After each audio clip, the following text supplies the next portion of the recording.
I kind of like T-Mobile. Let's look at T-Mobile. All right, T-Mobile. I mean, the reason I want to look at T-Mobile is they're a very, very big cellular provider, right? Yes. So let's figure out how they look. $160 billion market cap, 43 PE, X, 6.5% profit margin, X, 60% gross margin. That's very good. Okay. So we have very expensive so far. Lower margin, high PE. We don't like that very much, and no dividends. So keep that in mind. What is revenue growth for T-Mobile over the past 5 years, Paul? Over the last 5 years, revenue growth, 31 to 44 billion. Check mark there. Have they done acquisitions? I don't know. We'll have to find that out. But these are big jumps here. Okay. 733 to 3.5. Check mark there. And that's a growth of 5 times, which is 400%, not 500%. So it's up 5 times in the last 5 years. That's incredible. This is profit growth? That is incredible. Okay. That's a lot.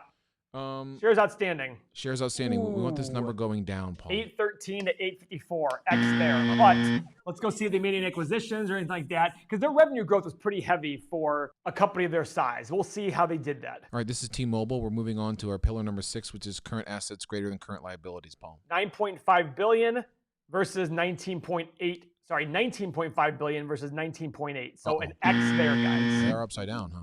They're upside down on their cash versus current liabilities. How about free cash flow growth? Now, they bought Sprint, someone says. What does that mean? Oh, boy. They have no free cash flow. Uh-oh. Are you kidding me? They've literally never had free cash flow. Okay, so to a normal investor like myself, just the last time they had free cash flow was 2012.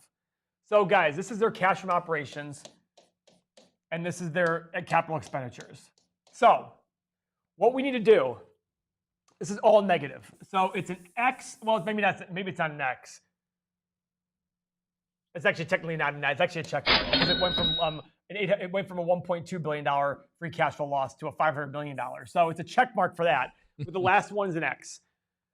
Capital expenditures have there's two different types of capital expenditures: maintenance and growth.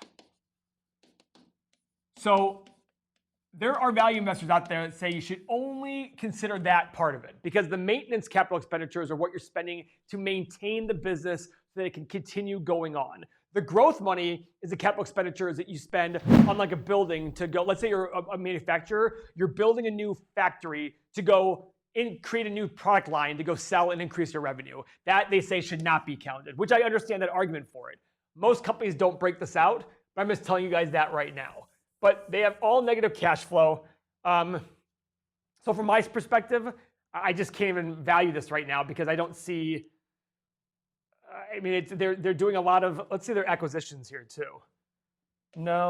They basically grew organically this entire time. That's not bad. That's pretty good. So maybe they're just one of those companies like Amazon back in the day where they're just spending like crazy to grow.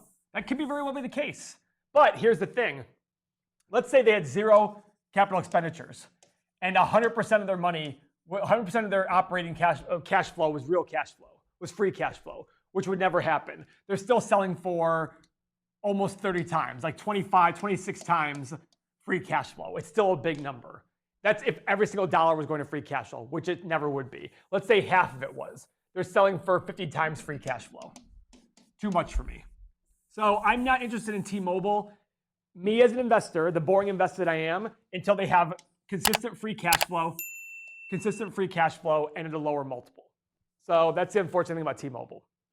But this is a good example because we rarely see companies that are this big, this profitable, and on the books and have negative free cash. Keep in mind, our business always has negative free cash flow because we always reinvest more money back into the business to grow. That is our philosophy. We believe in it. We love it. We do it every single year. It's funny because my dad will say, how's business going? How's cash flow? I'm like, well, cash flow is not existent. What do you mean cash flow is not existent? And it always gets him worried and go, Dad, we reinvest back in our business every single year.